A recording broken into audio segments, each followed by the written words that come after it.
Nagpasa na ng tugon, ang kampo ni Pastor Apollo Kibuloy nitong Biyernes ika-15 ng Marso, sa show cause order, kung bakit hindi siya dapat i-detain ng Senado, dahil sa hindi nito pagdalo sa mga pagdinig kaugnay sa mga alegasyon ng sexual abuse, laban sa kanya.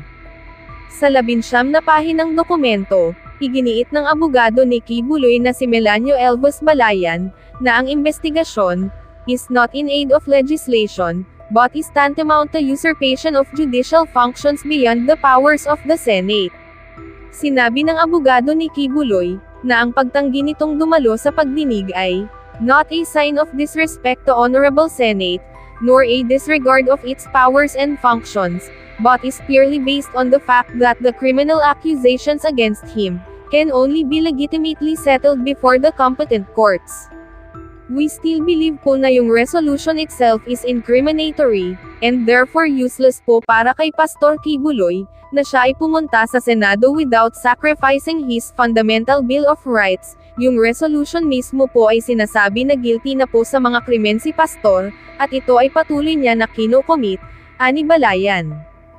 Pangalawa po, nabanggit din po namin doon na may limitasyon ang karapatan ng Kongreso sa pag-iimbestiga at ang limitasyon na yun ay, precisely, to regulate or to control the legislator from abusing the fundamental Bill of Rights, of resource persons or witnesses appealing therein, dagdag pa niya. Nang tanungin naman kung dadalo ba si Kibuloy sa Senado, sinabi ni Balayan na, hanggat nakasalang po ang aming compliance and show cause order, hihintayin po namin ang tugon ng Senado sa aming legal compliance, at from there, we will take it po kung ano ang the best legal avenue or legal actions we could take.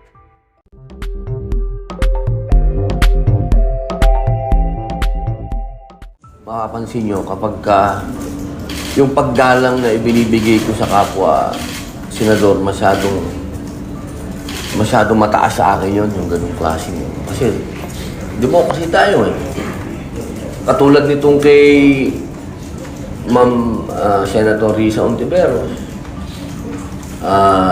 sa malalim na pagpupugay at paghingi ng paumanhin sa kanya, ako talaga nakikiusap lagi sa kanya at humihingi ng paumanhin kung ako'y sumasalungat. Hindi sa kadahilanan na gusto ko siyang sagasaan, kundi yun ang pangalan ng demokrasya dito sa Senado. Kaya, ano man ang kahinatnan nitong aking motion na bawiin sana yung contempt, ang mahalaga sa akin dito, pinaglalaban ko to. Kasi demokrasya ito eh. Magkakaiba tayo ng prinsipyo. Hindi ito usapin ng kaibigan ko, si Pastor. Hindi yon. Walang ganong klaseng hiwalay yun. Ang aking paniniwala dito, ito ay nasa DOJ na. Hindi naman siguro kalabisan kung hingin natin sa ating mga kasama na wag nang dalawang sangay ng gobyerno pa ang gagawa ng investigasyon. Merong judiciary, meron pang House, meron pang Senate. Parang sa resources ng gobyerno, parang doon na sa isang parang masyadong magastos pa, aking palagay. Pangalawang punto, in aid of legislation, pagka inisip ko, kapag ito ay pinag-usapan natin ng palalimin ng umaabot sa iskandalo, parang para sa akin, malinaw na, ba to? Parang sa konstitusyon natin, meron talagang paghihiwalay ng Estado at religion. Dito, sa nakikita ko, pagka nagpatuloy sa ganitong proseso, parang sinasaklawan na ba natin, makakaroon ba tayo ng mga panukala na sasagasaan natin ng religion? Kasi ang papunta na to hindi na, wala na kay pastor yung, napupunta na doon sa buong organisasyon, sa buong religion nila. Para sa akin, total, andyan ang judiciary, sila talaga ang pwedeng magsagawa ng investigasyon. Sila talaga ang pwedeng magbigay ng parusa. siguro pagkatapos nilang magdesisyon at kung ano ang ilabas ng judiciary, yun ang kunin namin sa legislative at doon kami, in aid of legislation, gumawa ng batas. Pero siguro sa pagkakataong ito, pinakamainam dito. Para sa aking paniwala, inuulit ko po, nilirespeto ko, ginagalang ko, para sa akin, karapatan ni Senator Risa Hontiveros na ilaban ito. Ako din po ay may opinion. At yan ang opinion ko. Nandyan na yan sa DOJ, iwan na natin sa kanila. Sir, for the record, sino-sino po yung lima? For the record na, yung lima po na pumirma. Siyempre, sayang nga dahil ang kailangan pumirma dyan, mga miyembro. Kung nagkataon na miyembro sana si Bato tsaka si Tolentino, di sana may 4 na ako. Ngayon, dadalawa kami ni Senator Go na PDP laban, si Ma'am Tita Mama Bear, Cynthia Villar, 3, si Ma'am Gabriela Silang Marcos, pang-4, at si Super Rider, Senator JB. 5 kami. Kulang pa kami ng 3, boss. Tulungan mo naman ako. Sir, kasi yung sa 3 hearings, sir, ang daming witnesses na nilabas sa committee ni Senator Rosa. Hindi po ba it might be best na humarap si Pastor Kibuloy to also answer publicly those allegations? Because these are serious allegations like, sir, may rape, may pang-abuso. And many people are saying, humarap na lang siya, sir. Sa akin kasi, mahalagang sa akin ang testimony ng mga nag-a-accuse. Kasi, iyan ang pundasyon ng ating konstitusyon. Sabi ng konstitusyon, ikaw ay inosente hanggat ikaw ay hindi napapatunayan na nagkasala. Okay, napakahalaga nun. At yun, nag-a-apply yun sa akusado at nag-aakusa. Ngayon, pag ikaw ay nag-aakusa, dapat, para sa akin, hindi ka dapat, una, natural lang ang matakot. Natural lang yun. Pero, kung yung pinaglalaban mo at yung ginawa sa'yo, gusto mong magkaroon ng sapat na kaparusahan at maging aral at magkaroon ng mga batas patungkol dito, dapat nakikita natin ang mukha. At dapat din, kung sino yung naakusuhan, lalong-lalo na sa mga pagkakataong ganito, na ang pinag-uusapan natin ay hindi lamang tao, isang tao. Pag sinabi natin kasi na si Pastor Kibuloy, religion ito. Sana mas maintindihan natin na itong kaso na to, hindi ito usapin lang ng isang tao. Ito ay usapin ng isang pananampalataya. Mahalagang natin yun. Ilagay natin wag natin ialis ang usapin na yun sapagkat meron tayo sa konstitusyon na paghihiwalay ng religion at ng Estado. Kaya sana para wag na itong lumaki, para sa akin, andyan na sa DOJ, hayaan na natin sila. Sila na, antayin natin kung ano ang kanilang desisyon, anong findings nila, kung ano ang ipaparusa, kung may nagkasala. From there, doon tayo gumawa ng in aid of legislation. Wala tayong magiging usapin ng nagkaroon ng trouble, nagkaroon ng gulo. Yung mga ganun. Sir, some people are also saying in the spirit of fairness, lahat naman ng resource person, sir, pag hindi talaga dumarating na kukontempt at na-aresto, bakit daw si Pastor Kibuloy? Why will he be an exemption, sir? Kung maalala mo, ako wala akong relasyon kay Aguila, yung isang kanilang, kanilang inimbestigahan. Hindi ako pumunta kahit isang hearing nun. Kasi sa loob ko, nasa loob ko na yun na pagka ganito na ang pinag-uusapan natin ay grupo ng mga taong may pananampalataya. Nasa akin lagi yung teka muna. Medyo mag-ingat tayo sa usapin na ito. Hindi ito, yung hindi ko pagpunta doon, isa na yung, lahat naman ng hearing dito, kung pwede puntahan ko Pero yung hearing na yun, talagang hindi ako pumunta. Kasi nandun ako. Hindi ito bago. Itong kay Pastor Kibuloy, yun uli ang posisyon ko. Meron tayong korte, at ang korte natin, yun ang simbolo ng justice. Makikita naman natin, nasa kanila ang justice. So, walang pinakamagandang avenue para humingi ng hustisya ang mga biktima, kung meron. Kasi isa, hustisya dito sa mga judge na pwedeng magbigay ng kanilang hukom. Sir, follow-up lang. So, does it apply sa ibang mga hearings na kahit hindi religious leader, basta pag may content, yung posisyon nyo ay parang ayaw nyo sa mga nagpapakontent ng mga resource persons? Or exclusive lang sa mga religious leaders? Yung sa akin po, pag may kinalaman, halimbawa, una, sa religion.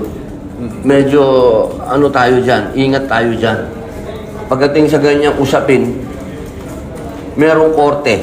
May korte tayo para maggawa ng kanilang paglilitis para sa akin. No? Tayo, nandito sa Senado, pag-usapan natin yung mga bagay na talagang may kinalaman at makakagawa tayo ng mga batas na sa palagay ko, unang-una ang ekonomiya natin. Unahin natin yun. Sir, last na lang, sundot lang. Paano yung tinatanggap yung mga backlash, yung mga negative comments sa inyo sa social media? Dahil siyempre yung pagkampi nyo kay Pastor Kibuloy na controversial at hindi naman lahat ng milyong Pilipino ay naniniwala na siya ay inosente. Oo, pero masyado namang diretsahan yung kumampi. Hindi mo na ako kumampi, tol. So naman, masyado naman panghuhusga yan. Isa ka dun Oo. Sabihin Masyado natin na akong husga. Ang tawag dyan, demokrasya. pagkampi sa kanyang karapatan. Bilip na bilip pa naman ako sa balbas mo. Ikaw talaga, akala ko naman, kaisa kita. Hindi, ano yan, democracy. Democracy. Meron akong mga, katulad nung kinausap ko, si Ma'am Risa. Meron tayong mga personal na dahilan. Paano? Na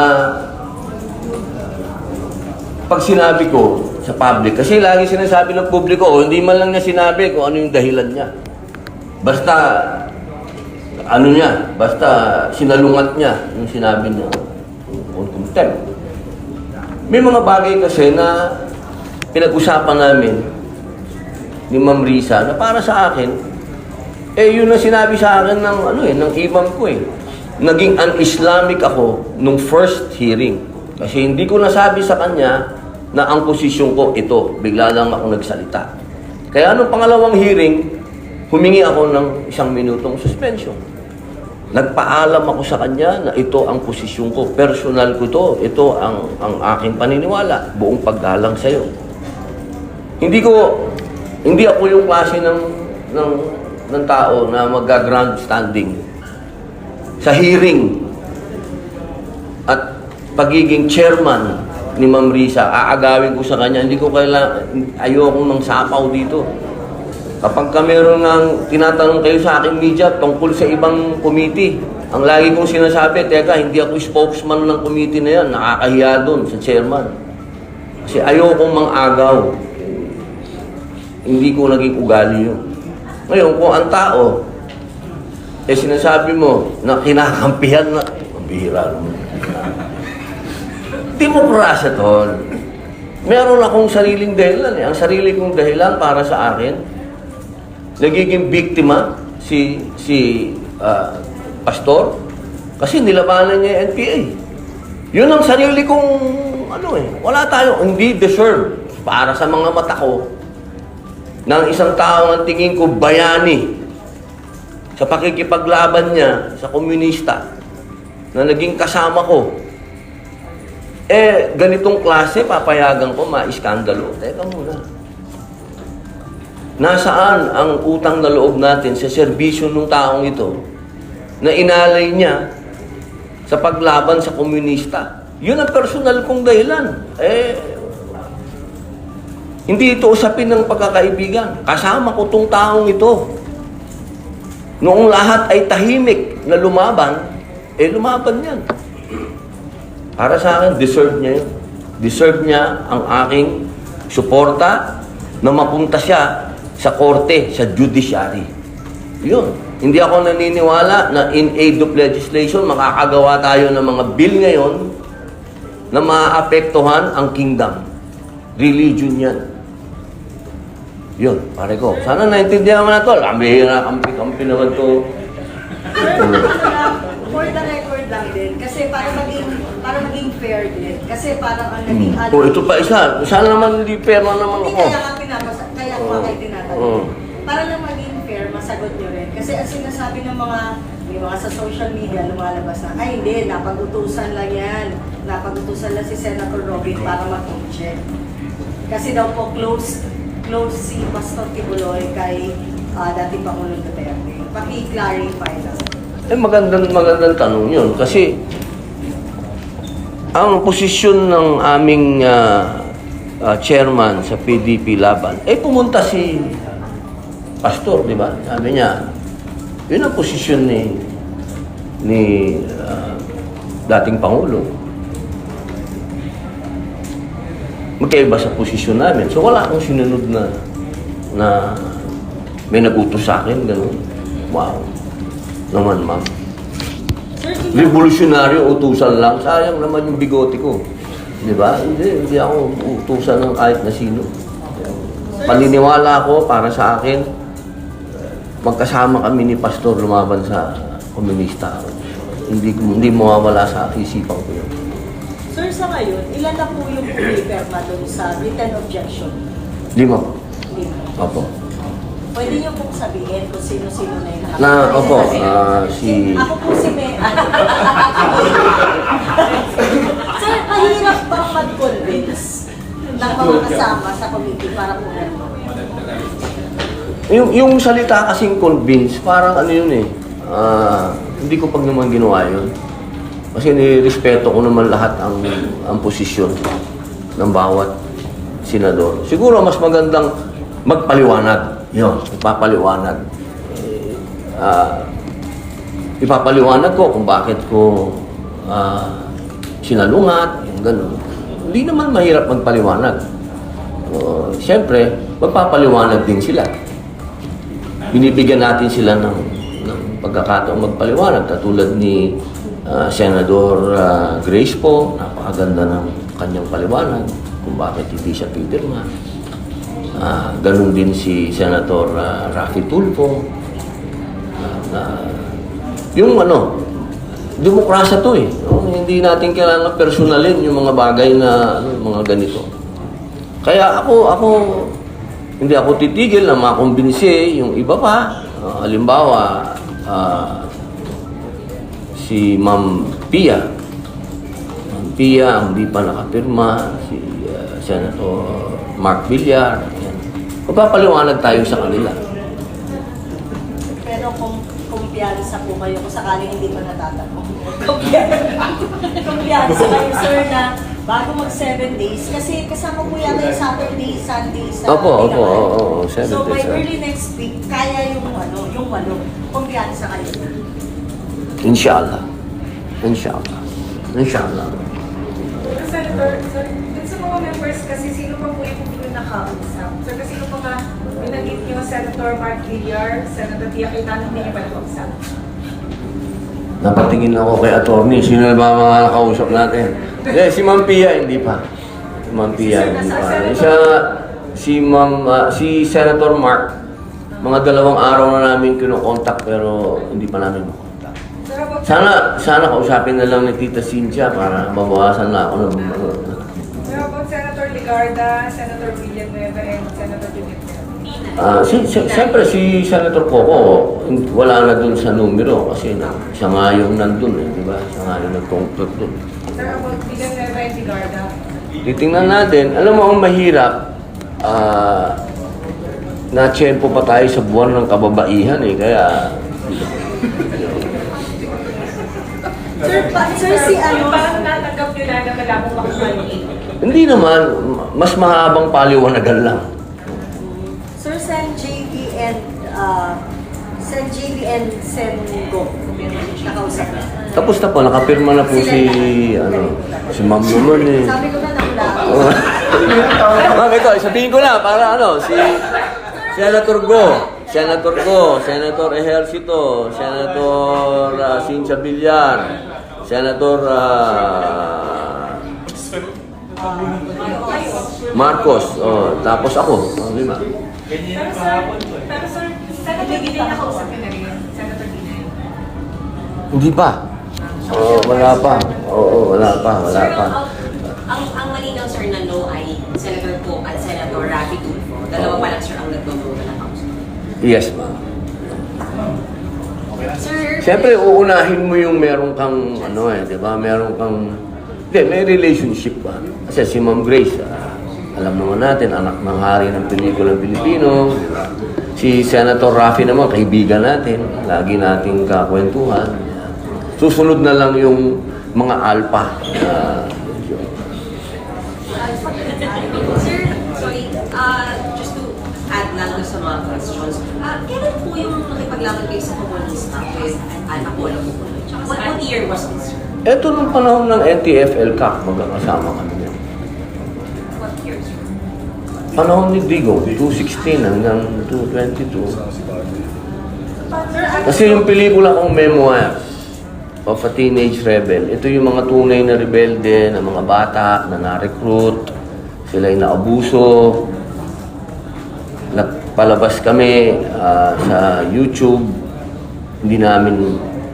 Magkaroon ng napakaraming kalungkutan yung pelikulang ginawa kong yun. Walang gustong magpalabas. Ang nangyari, dinala ko sa mga government stations, ayaw din nila ilabas. Pero sa SMNI, nailabas ko. Pumayag si Pastor. Ganon din yung Isang Linggong Pag-ibig, yung sa West Philippine Sea. Nailabas ko din sa SMNI. Yun yung partnership ng matagal paglaban sa komunista. Sir, ano specifically po yung naging tulong ni Pastor sa paglaban sa komunista? Maliban dun sa pag-i-ere nung memoir? Marami po. Nung panahon po ng NTF-ELCAC, diyan po nilalabas ang mga data. Ang mga data, ang mga, kung ano yung mga nangyayaring, halimbawa, galing sa AFP, yung mga tinatawag naming kasi kami mismo nun, meron kaming mga pinupuntahan ng mga sumusurrender, binibigyan ng pag-asa ng gobyerno, binibigyan ng ayuda. Ako lang, ang dami kong pinuntahan na ganyan. 1,000 ang sumusurrender. Hindi mo mapanood sa ibang channel. Mapapanood mo sa SMNI. So parang kumbaga, binigyan niya kayo ng platform. Napakahalaga nun. Napakahalaga. Sa usapin ng paglalathala ng ginagawa ng gobyernong maganda, napakahalaga nun. Sir, doon na sa... Sir, some senators who already signed sa Senator Cynthia Villar at Senator Ayin, they're very open to say na kaibigan nila si Apollo Kibuloy. Hindi naman sa sir na Oo naman po. Mas mabigat nga yung akin hindi lang basta kaibigan Hindi ko lang siya basta kaibigan. Ang kasi pag sinabi, kaibigan ko, kaya tunod, sinungaling ako. Hindi ko basta kaibigan niya, comrade ko yan, comrade. Naniniwala kami sa isang prinsipyo. Mas mabigat yun. Hindi naman, Hindi naman kami magka-religion ni pastor. Hindi naman kami magkababayan. Hindi naman ako tiga Davao. Naniniwala ako sa prinsipyo niya na masyado nang matagal ang communist struggle dito sa Pilipinas. Hindi na natin kailangan ng armed struggle. Naniniwala kami doon. Yun ang pinaniniwalaan namin. Sir, isa sa mga lumabas na tanong agad nung pina-reverse niyo yung content niya was, Sir, was there any help given to you in the last election? Una na yung dasal. Dasal. Napaka-importante nun. Doon sa channel niya, sa SMNI, nabigyan niya ako ng airtime na wala akong binabayaran. Yung mga panahon na walang tumutulong sa akin dahil ako naman ay walang pera sa kampanya, wala akong pambayad ng helicopter. Hindi, meron akong pera pero para sa mga anak ko. Hindi ko gastusin yan sa politika. Hindi ako niniwala doon. Yung helicopter niya, pinahihiram niya sa akin. Yung mga ganong klaseng pabor. Was he a campaign contributor? Ano ibig sabihin ng pera? Sir. Naku, wag naman. Walang Wag ganun. na. Ang bintang sa kanya, siya humihingi ng pera. Maganda yan, ha? Sabi ko kaya, oo. So no money? Wala. Never need for your campaign, sir? Wala. Pero pag mga favors like pahiram ng jet niya, mga gano'n. Ang sa akin kasi parang hindi naman yun para sa politika. Parang sa akin naniniwala siya na ako magiging instrumento ng Panginoon Diyos sa pagbabago ng bayan. Parang gano'n. Kasi parang ang hindi naman maganda dahil pinahiram ka dahil kandidato ka. Siguro naman pinahiram niya ako dahil naniniwala din siya sa aking adhikain. Sir, gaano na katagal yung friendship niyo ni Pastor Kibuloy? Other than yung panahon ni Digo? Hindi, iba kasi yun eh. Iba yung kay Digong, iba yung kay Pastor. Meron kami sariling... Kailan? Kailan simula magkakilala ni Pastor? Matagal na, panahon pa ni GMA. Kasi kasama din si Pastor sa cluster of peace ni ni Pangulong GMA. Magkasama kami doon. Ganun nakatagal ang pagsasama namin sa adhikain, ha? Hindi sa usapin ng pananampalataya o ano, kundi sa paniniwala na kailangan natin ng kapayapaan sa bansa natin. Si Senator Cynthia openly sinabi niya kanina na sa kanyang pagkakilala kay Pastor, hindi raw niya magagawa yung mga ipinaparatang sa kanya. Do you share yung parang... Aba, pag sinabi ni Mama Bear, panghahawakan ko yun. Oo, kasi siguro mas meron din silang pagkakakilala kay Pastor. Iba sa pagkakakilala. So, Kaya napakagandang marinig mo. So malalim yung pagkaibigan niyo bilang lalaki. On some occasions, wala pa siya nababanggit na yung usapang lalaki ba? Sige, ito maganda. Ay, naku. Parang malabo naman yun sa isang Muslim at sa isang pastor. So wala Usapan ng ano. Pintuhan ba? Oo, wala. Oo, kasi wala na rin sa edad namin siguro. Siguro kung pwede niya ako mabiro ng gano'n kung mga panahon pa siguro bago umakulong. Pero ngayon na alam niyang takot ako sa asawa ko, hindi ako mabibiro ng gano'n. Kahit na sino sa mga kaibigan ko, kakilala ko ngayon, hindi na putok yung gano'n na sino yung maganda, yung gano'n. Hindi na. Sa ngayon, laging ang pinag-uusapan, paano ba yung bayan natin? Ano magagawa natin sa bayan natin? Sir, about Chacha lang po. Bilang respeto kay Senator Angara, ayaw ko muna talagang magkomento dyan sa Chacha. Kasi una sa lahat, alam lahat ng tao na pabor ako sa Chacha. Napaka-bias, napaka-unfair para kay Senator Angara na sa kalagitnaan ng kanyang hearing, meron ako mga side interviews na hindi siya mabibigyan ng para sa akin, kanya ngayon to eh. Siya ngayon ang bida dito. Hayaan muna natin si Senator Angara, kung ano man ang mas maganda yung reaction niya ang hingin natin patungkol dito sa nangyari sa malaking kapulungan. Kasi malaking ano yun? Malaking ano na naman yan, ma'am? Ano mo naman? Ayokong Mas maganda kung si Senator Angara tapos si SP ang magandang magbigay ng pahayag dito. Tapos mula sa pahayag nila, doon ako magbibigay ng pahayag para hindi ako sumasalungat kung saan man ang direksyon nila.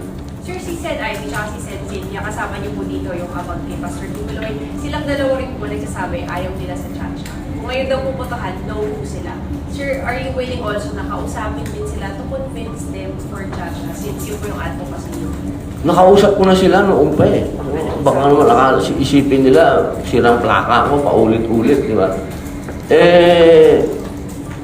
Naiintindihan ko ang bawat posisyon ng senador sa Chacha. Yan una pa lang, hindi naman ngayon lang, noong pa, nung panahon na tayo ang nagsasagawa ng pagdinig, open naman sila na sinasabi nilang hindi talaga sila okay dyan. At ako naman, nire-respeto ko naman yung kanilang mga posisyon. Pero siyempre, iba ito ngayon. Sa oras na to, ang humihingi nito ay ang executive. So siguro, ito na yung pinakamagandang oras para kay Senator Sani.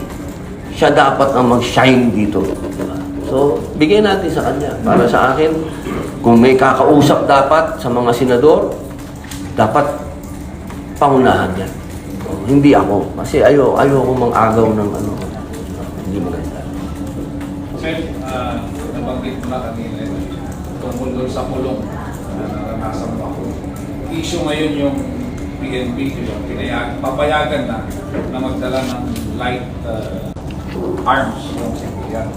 Sa inyong lately, nagpakita ka na rin, bumisita ka sa San Castro sa BBC. Ano yung ibang kasamaan yung senador, ayaw na bigyan daw ng light arms yung mga civilian. Sa inyong panig, sir, saan tayo papanig dito ngayon sa issue? Napakaganda pong issue niyan. Sapagkat masarap nang magbigay ng mungkahi dyan kasi nakapagbigay na ng mungkahi dyan si SP. At napakaganda nung sinabi ni SP, sabi niya, sana magkaroon ng isang hakbang na yung mga bibigyan ng PNP ng karapatan na magkaroon ng long firearm ay maging reservist.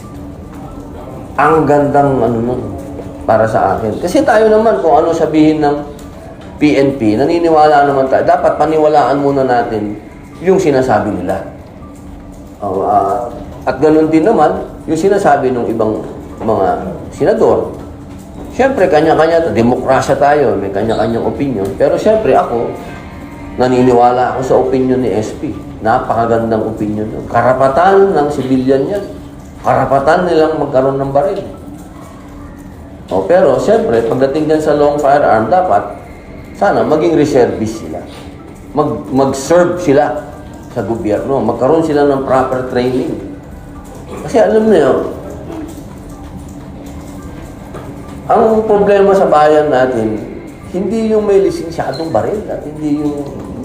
Ang problema natin dito yung mga hoods. Yung mga outlaws. Yung lisensyadong baril, may record yan. Kapag nakagawa yan ng pagkakamali, napakadali mong matrace niyan, madali mong mahuli, yun ang paraan eh. Ang problema natin, ang pagdiskitahan natin, yung mga hindi sumusunod sa batas. Pero yung mga may LTAP, dumaan na yan sa proseso para magkabaril. Ang kailangan lang, bigyan natin ng responsibilidad. O binigyan sila ng pagkakataon na mag-ari ng mahaba. O bigyan din natin ng pagkakataon, mag-servisyo sila sa bayan. Maging reserve sila. Napakaganda ng sinabi ng SP.